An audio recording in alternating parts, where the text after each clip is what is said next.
భూలోకంలో పాపం ఎక్కువైనప్పుడు మానవాళి అందరు అజ్ఞాన మార్గంలో పోచుండగా భూదేవి వెళ్ళి శ్రీ మహావిష్ణువుని ప్రార్థించింది. స్వామి, ఈ మానవులు ముక్తాత్ములు కావాలంటే ఎలా స్వామి? అన్ని పాప పనులు చేస్తున్నారు, అజ్ఞానాంధకారంలో సంచరిస్తున్నారు స్వామి.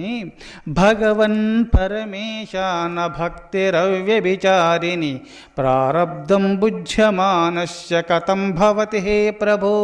హే ప్రభో పరమేశ్వర, ప్రారబ్ధ కర్మలో విహరిస్తున్నటువంటి ఈ మానవులందరూ ముక్తి పొందాలంటే ఏమైనా మార్గము ఉన్నదా స్వామి అని చెప్పి బిడ్డలపైన కరుణించి, బిడ్డలు అజ్ఞానాంధకారంలో విహరిస్తున్నారు, అజ్ఞానమన చీకట్లో పయనిస్తున్నారు, పాప మార్గంలో పయనిస్తున్నారు.